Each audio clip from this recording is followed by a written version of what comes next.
Et salut à tous, c'est Star Wars Lego Team. Aujourd'hui, on se retrouve pour une nouvelle vidéo building numéro 2 de mon mock sur Dantooine. Voilà, donc j'ai plutôt pas mal avancé. Donc voici à peu près la moitié de ma base. Voilà, donc ça va être une base qui va pas être énorme. Mais c'est un choix parce que en fait j'ai envie de pouvoir m'éclater niveau de détail et pas faire un énorme truc comme j'ai eu l'habitude de faire sur mes derniers mocks avec des détails travailler, mais pas autant que ce que j'aimerais. Voilà, donc là, je vais pouvoir du coup me faire plaisir là-dessus.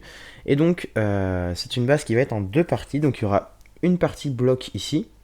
Il y aura un espèce de grand tunnel avec une deuxième partie, voilà, qui va venir à peu près par ici.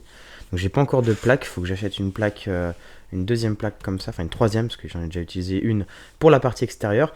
Donc, l'avant du mock, donc ce que vous avez déjà vu dans la building 1, ça sera à ce niveau-là. Voilà, donc là, il y aura l'arbre et là, il y aura la piste d'atterrissage. Voilà. Et donc ici, bah, je vais faire une porte et derrière un couloir fermé. Ici, là, un couloir fermé. De manière à ce qu'il n'y ait qu'une seule entrée sur cette base.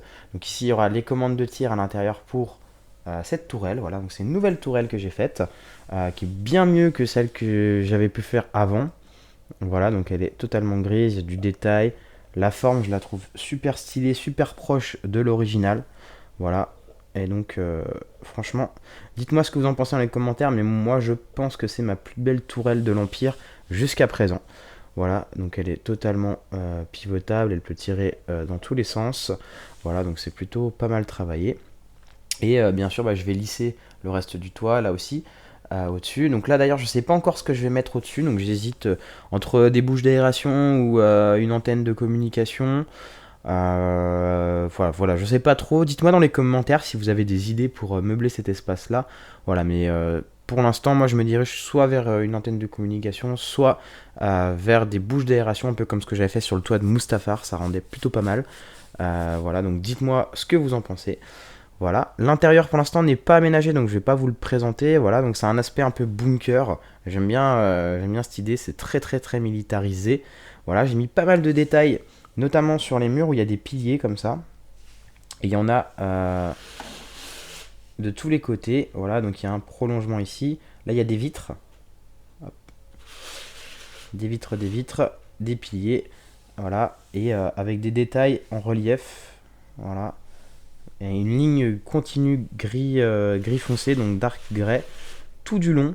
Voilà, également sur le deuxième bâtiment, qui est la réplique quasi exacte, en tout cas l'extérieur c'est la réplique exacte de cette partie-là. L'intérieur ça va être totalement différent.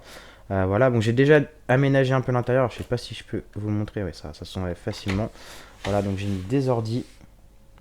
Voilà, donc c'est la même de l'autre côté, donc je vous montre pas. Bon là il y a une plaque grise, mais je suis pas sûr qu'elle reste. Je vais peut-être même plutôt mettre des 2 par 2 parce que j'ai de la place. Enfin, j'ai pas beaucoup de place, du coup j'ai le stock pour faire un petit dallage plutôt que mettre des grandes plaques métapièces.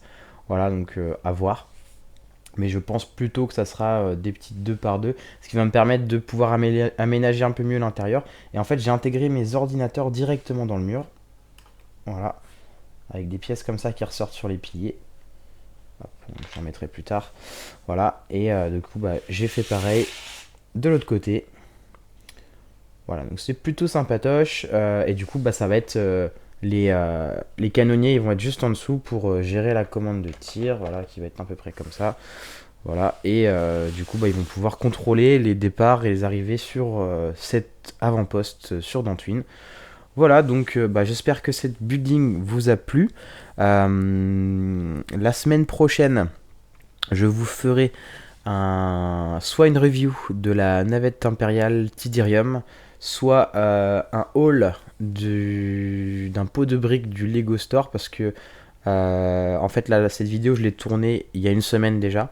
Donc, je l'ai tournée le 29 avril. Voilà, donc là elle paraîtra à peu près une semaine après, donc vers le 7 mai, un truc comme ça.